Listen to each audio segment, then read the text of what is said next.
ऋषभ खुश होता हुआ घर के अंदर आया तो सामने से गुजरता हुआ जय दिखा। ऋषभ ने उसे प्यार से पुकारा, छोटे जरा इधर तो आ। जय उसे देख ठिठक गया। ऋषभ, मारूंगा नहीं, आ तो सही। जय हिचकिचाता हुआ उसके पास आ खड़ा हुआ तो ऋषभ ने उसके गाल पकड़कर खींच दिए। आज ना मुझे तुझ पर बहुत ज्यादा प्यार आ रहा है, कहते हुए वह हंसकर वहां से चला गया। जय दंग सा उसे जाते देख रहा था कि आखिर माजरा क्या है। नाराज होने की जगह ऋषभ सर को मुझ पर प्यार आ रहा है, कहीं ये किसी तूफान के आने से पहले की खामोशी तो नहीं।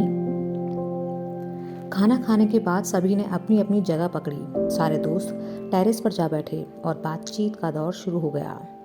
राधा माँ ने कबर्ड से कुछ गहने और साड़ियाँ निकाल कर पास बैठी सुनी के सामने रख दी। सुनी, ये सब क्या है माँ? राधा माँ, ये सब ऋषभ की माँ के हैं जो उसने मुझे सौंप दिए थे। बस माँ की एक साड़ी और बाबा की घड़ी अपने पास रखी, जिन्हें वो हमेशा अपने साथ ही लेकर घूमता है। अब मेरी जिम्मेदारी खत्म हुई, तुम संभालो ये सब। सुनिए, लेकिन मैं क्या करूँगी इन सब का? आप ही रखिए ना। राधा माँ, देखो बेटा, अगर समर्पिता जी आज यहाँ होती तो यह सारा सामान खुद तुम्हें सौंपती। अब वो तो है नहीं हमारे बीच, तो किसी को तो ये जिम्मेदारी निभानी पड़ेगी ना। इन सब चीज़ों पर तुम्हारा हक है, संभाल कर रखना इन्हें, क्योंकि ऋषभ के लिए ये बहुत कीमती हैं। सुनी ने हाँ में सिर हिला दिया। राधा माँ बैठ गई और ऋषभ की तस्वीर की तरफ देखते हुए बोली, शरारती है लेकिन इसका दिल बड़ा मासूम है, जिसमें सिर्फ प्यार ही प्यार भरा पड़ा है। वैसे तो इसकी कोई भी बात किसी को बुरी नहीं लगती है, लेकिन कभी ये तुम्हें तंग करे या तुम पर बेवजह गुस्सा करे तो मुझे या कबीर को आकर कहना, हम इसे अच्छे से डांट लगा देंगे। और देखो, शरारत करने से तो ये बाज आएगा नहीं, इसलिए इसकी शिकायतें भी आती रहेंगी। लेकिन तुम बुरा मत मानना, क्योंकि जो लोग इसकी शिकायतें करने आते हैं ना, वो खुद हंस रहे होते हैं।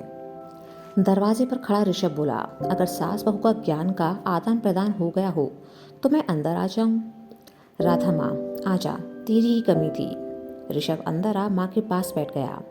शादी तो मेरी भी हो रही है, मुझे भी कुछ समझा दो और मुझे भी तो बताओ कि जब ये लड़की कभी मुझे परेशान करे या मुझ पर गुस्सा करे तो मुझे कहाँ शिकायत दर्ज करानी है। राधा माँ हंस पड़ी, ये तुझे परेशान करेगी? अच्छा मजाक है। ऋषभ, कसम से माँ, मैं झूठ नहीं बोल रहा। आपको पता नहीं है, इसने एक बार मुझे हॉस्पिटल में कितनी जोर से डांट लगाई थी। आपको यकीन नहीं होता तो किसी भी भाई से पूछ लो। राधा माँ ने हैरानी से सुनी को देखा तो उसने डर से नजरें नीचे कर ली कि कहीं माँ उसे डांट ना लगा दें, लेकिन अगले ही पल उनकी हंसी सुनकर सुनी ने उनकी तरफ देखा। राधा माँ, ठीक ही तो किया, जरूर तूने कुछ गड़बड़ की होगी, वरना ये बच्ची तुझे क्यों डांटेगी। ऋषभ ने नाराजगी से माँ को देखा। मुझसे तो कोई प्यार ही नहीं करता, सब इस लड़की को ही प्यार करते हैं। वह पैर पटकते हुए वहां से बाहर निकल गया। राधा माँ ने सुनी की ओर देखा, जाओ वरना मुंह फुलाते हुए घूमता रहेगा। सुनी ऋषभ को मनाने उसके कमरे में आई तो देखा कि वो तो आराम से बैठा है। सुनी को देख ऋषभ मुस्कुरा दिया, आखिरकार तुम आ ही गईं। सुनी अंदर आते हुए बोली, आप तो नाराज? ऋषभ, वो तो नाटक था ताकि माँ तुम्हें मुझे मनाने के लिए भेज दें और हम दोनों आराम से जी भर कर बात कर सकें। सुनी, आप सच में बहुत शरारती हो। ऋषभ, कुछ नया बताओ। दोनों हंस पड़े। इतने में वहां राशि शिखा आई और सुनी को साथ ले जाने लगी। ऋषभ यह देख थोड़ा नाराजगी से बोला, इसे कहाँ ले जा रही हो? शिखा, डरो नहीं भाई, बस आंगन तक ही ले जा रहे हैं, कोई बहुत दूर थोड़े ही जा रहे हैं जो आप ऐसे परेशान हो गए। ऋषभ, लेकिन मैं बात कर रहा हूँ ना इससे। राशि, 2 दिन की बात तो है जीजाजी, फिर खूब बातें करना, लेकिन अभी तो घर की सभी सीनियर लेडीज इंतजार कर रही हैं इसका। ऋषभ, ये कहीं नहीं जाएगी, भागो यहाँ से। राशि ऋषभ को घूरने लगी, सोच लीजिए। ऋषभ बेपरवाह सा बोला, हाँ सोच लिया, डरता थोड़ी हूँ किसी से। राशि कमरे के दरवाजे पर खड़ी हो गई और ऋषभ की तरफ देखते हुए चिल्लाई, कबीर भा। इतना सुनना था कि ऋषभ हंसने लगा, क्या राशि तुम भी ना, अब क्या मैं अपनी साली से मजाक भी नहीं कर सकता?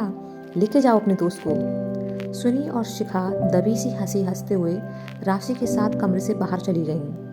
तभी कबीर वहां आया और इधर उधर देखने लगा। ऋषभ, क्या हुआ? कबीर, मुझे लगा कि इधर से राशि की आवाज आई है, वो मुझे पुकार रही थी, कहाँ है वो? ऋषभ हंस पड़ा। अच्छा वो, अरे वो तो शैतानी करने के लिए ढूंढ रही थी तेरे साथ, मैंने भगा दिया। कबीर शक की नजरों से उसे देखने लगा। मेरे साथ तो वो कभी शरारत नहीं करती, कहीं ऐसा तो नहीं कि तेरी शरारत की शिकायत करने के लिए मुझे बुला रही हो। ऋषभ मासूम सा चेहरा बनाकर बोला, तू हर वक्त मुझ पर शक करता रहता है।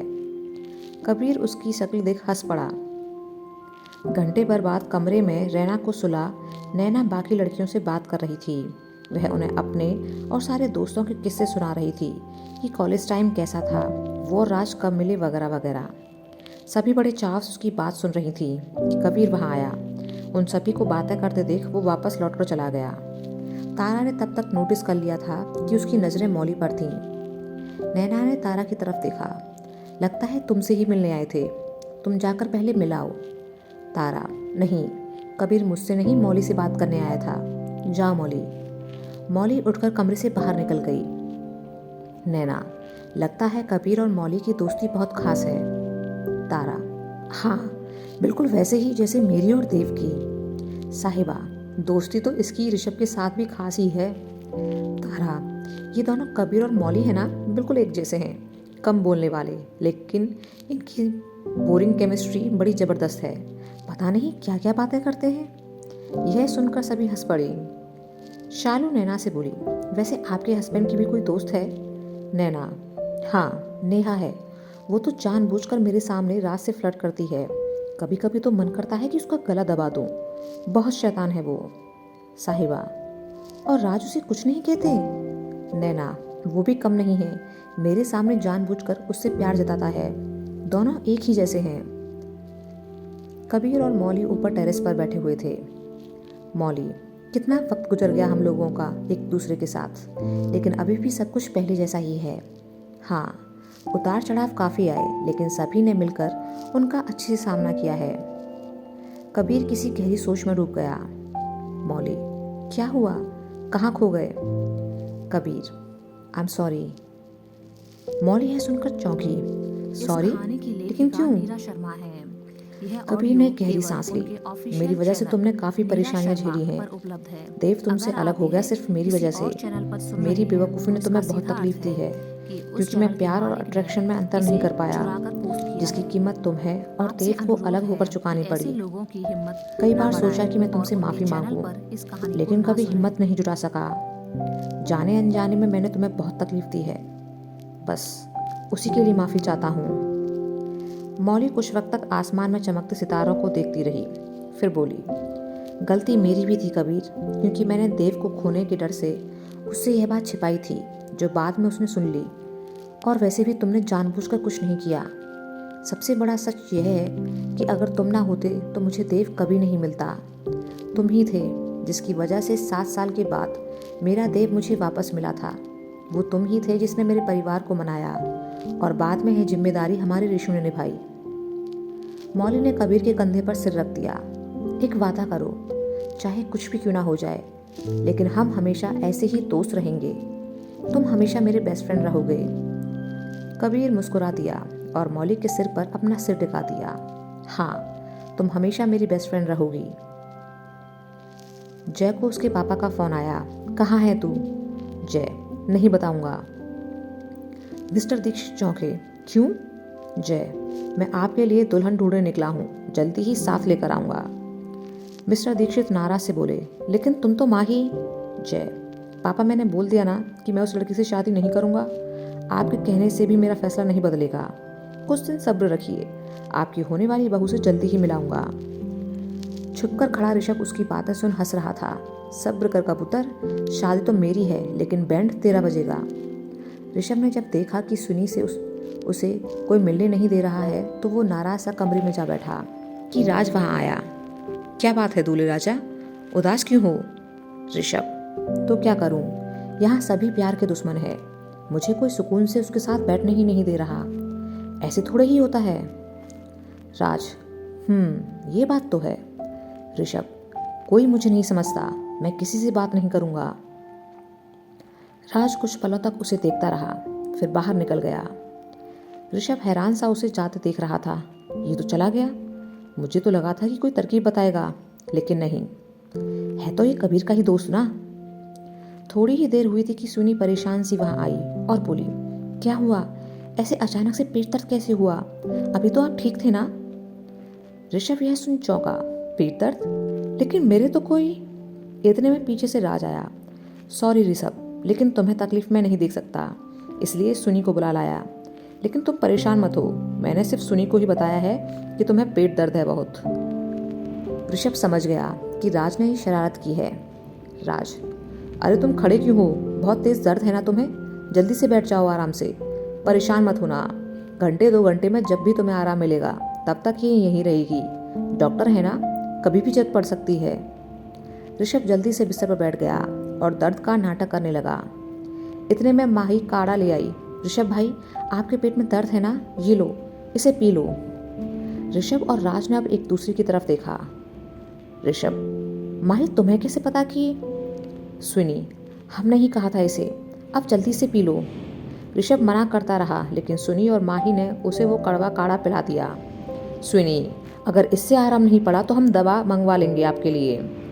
ऋषभ नाराज सा राज को देख रहा था कि उसे काढ़ा पीना पड़ गया, वो भी उसकी वजह से। इतने में घर के सारे सदस्य वहां आ गए और ऋषभ का हाल पूछने लगे।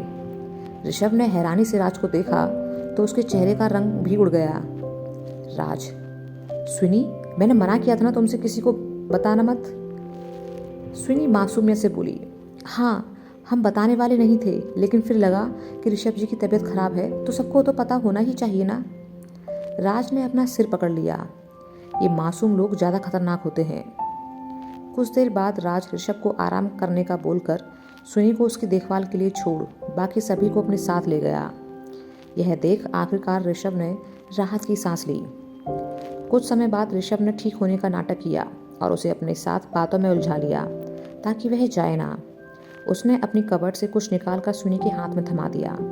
ये बहुत कीमती है मेरे लिए। सुनी के हाथ में ऋषभ की फैमिली एल्बम थी, जिसमें उसकी और उसके माँ बाबा की अनगिनत यादें तस्वीरों के रूप में कैद थीं। वह उसे हर फोटो के बारे में बता रहा था। सुनी कभी तस्वीरों को देखती तो कभी ऋषभ को। फिलहाल वो एक छोटा सा बच्चा नजर आ रहा था जो उसे अपना जादुई पिटारा दिखाकर खुश हो रहा था। उसकी उत्सुकता के पीछे छुपी उदासी को सुनी अच्छे से समझ रही थी। काफी देर बाद ऋषभ चुप हो फोटोज को एकटक देखने लगा। सुनी शांत सी उसे देखी जा रही थी। ऋषभ खुद को संभालते हुए बोला, तुम भी सुनाओ ना कुछ अपने पेरेंट्स के बारे में। सुनी ने अपने फोन में मौजूद अपने पेरेंट्स के कुछ फोटोज दिखाए। ऋषभ, तुम तो काफी छोटी थी उस वक्त जब। कहते हुए वह चुप हो गया। सुनी, हाँ, हमारे पास आपकी तरह कुछ जादुई पिटारा तो नहीं है यादों का, क्योंकि हमें ज़्यादा वक्त मिला नहीं उनके साथ और छोटे थे ज़्यादा, तो फिर कुछ यादें भी नहीं हैं। दोनों कुछ वक्त तक खामोश बैठे रहे। सुनी कुछ सोचकर बोली, ऋषभ जी, हमारी एक ख्वाहिश है, क्या आप उसे पूरा करेंगे? ऋषभ, हाँ बोलो ना, मैं पूरी कोशिश करूँगा कि तुम्हारी हर ख्वाहिश को पूरा कर सकूँ। सुनी, हम आपके घर जाना चाहते हैं, उसे देखना चाहते हैं, आपकी यादों को जीना चाहते हैं। ऋषभ शांत हो गया। सुनी, क्या हुआ? ऋषभ, चाहता तो मैं भी हूँ, लेकिन वहाँ जाकर मेरी तकलीफ बढ़ जाती है। मैं कमज़ोर पड़ जाता हूँ उधर, इसलिए कम ही जाता हूँ। सुनी, कोई बात नहीं, हम हैं ना, हम दोनों साथ चलेंगे। ऋषभ मुस्कुरा दिया। ठीक है, मेरा भी बड़ा मन है, कल ही चलते हैं। सुनी चौंकी। कल तो हल्दी है, तो फिर? ऋषभ, हल्दी सुबह है ना, तो करके चलते हैं, माँ बाबा का आशीर्वाद भी मिल जाएगा हमें। मैं राधा माँ से बात कर लूँगा। सुनी, जैसा आपको सही लगे। वहाँ से गुजरता कबीर उन्हें साथ देख खुश था और सोचने लगा, चलो अच्छा ही है, अपने ऋषु को संभालने वाला कोई खास अब उसकी ज़िंदगी में है।